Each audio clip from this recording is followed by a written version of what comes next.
In a dense and powerful political essay, Dr. Festus Tamakloe explores the paradoxes of contemporary African democracy, entitled Adapting Western Democracy to African Derision.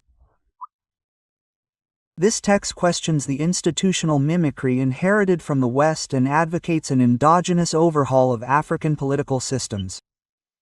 Through a lucid analysis combining philosophy, history, and social criticism, he invites the continent to stop imitating and finally create its own democratic path. Introduction. Democracy, inherited from European political philosophy, has established itself since the end of the 20th century as the universal standard for governing peoples. According to Jean-Jacques Rousseau, it is based on the social contract, on the idea that man is born free and everywhere he is in chains. Legitimate power arises only from the consent of the governed. Post-colonial Africa, in its quest for sovereignty and modernity, adopted this Western model in the hope of rebuilding just and stable states. Yet, more than half a century after independence, this imported democracy seems to have slipped into institutional derision. It retains the vocabulary of the people but without the people. It starts with formal freedom but perpetuates authoritarian structures. This contradiction, which could be called the adaptation of Western democracy to African derision, highlights the gap between the universal political ideal and the sociocultural reality of the continent.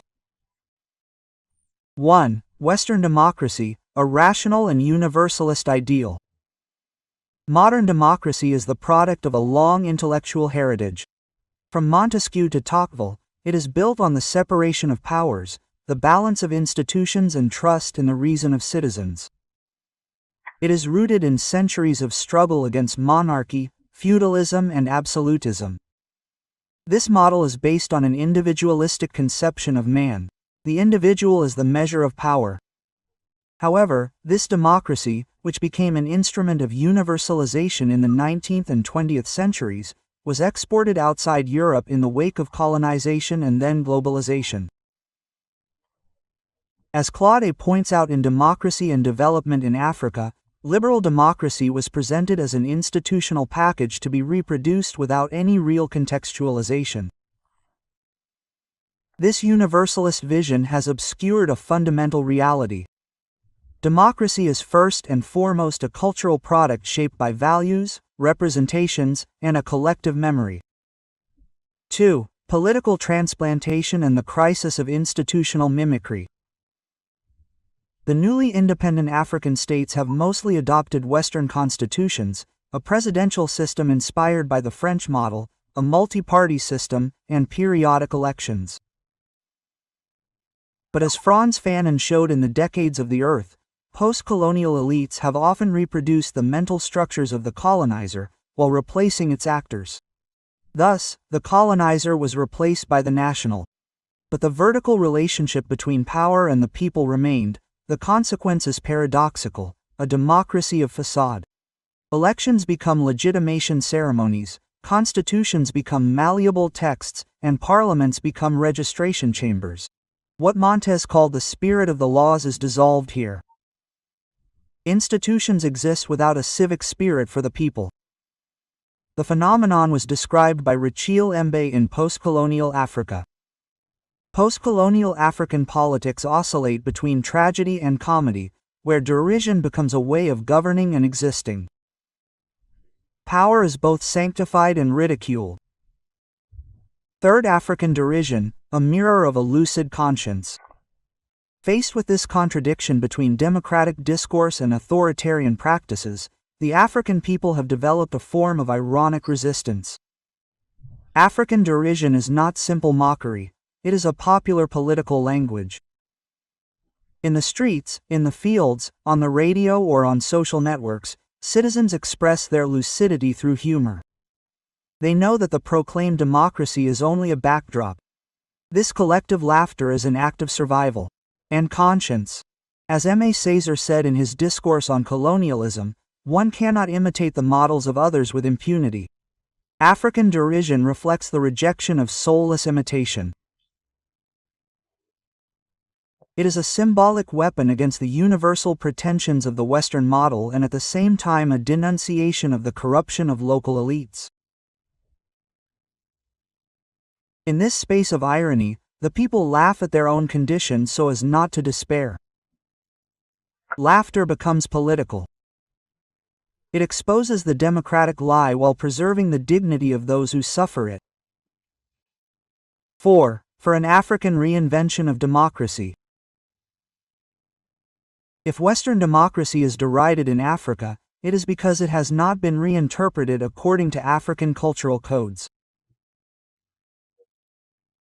However, as Cam Nkrumah stated in Africa Must Unite, Africa cannot develop on the basis of the political structures of others. The continent has its own traditions of governance: community palavers, village assemblies, consultative chiefdoms, councils of elders. These institutions, although unwritten, are based on profoundly democratic values: dialogue, transparency, consensus, and collective responsibility. The future of African democracy therefore lies not in copying, but in creating an endogenous model capable of combining popular participation and the ethics of power. This overhaul requires 3 major transformations. First, in-depth civic education to reconcile citizens with the notion of the common good. Second, institutional reform to entrench responsibility and limit the sacralization of power. Finally, a cultural renaissance in which democracy becomes an extension of African values rather than their negation. Conclusion: the adaptation of Western democracy to African derision illustrates a failed marriage between universalism and particularism. By imitating the forms without integrating the foundations, many African states have transformed democracy into a theater and the citizen into a spectator. But the derision of the people is not a sign of failure. It is an act of conscience, a way of keeping alive the idea of true freedom to come. Africa must not reject democracy, but rewrite it in its own way. Because, to quote Rousseau, true sovereignty cannot be delegated, it must be exercised. As long as African peoples are proud of their institutions, instead of being proud of them, democracy will remain a mask. The future of democracy in Africa lies neither in servile imitation of the West, nor in nostalgic withdrawal into tradition, but in the invention of a hybrid, lucid and sincere model, an African democracy that is aware of itself, respectful of its roots and open to the world. The day democracy ceases to be a borrowing and becomes an African creation, it will no longer be a laughing matter. It will then become not an adaptation but an affirmation. Political Essays. Dr. Festus Tamakloe, Munich, October 27. Mr.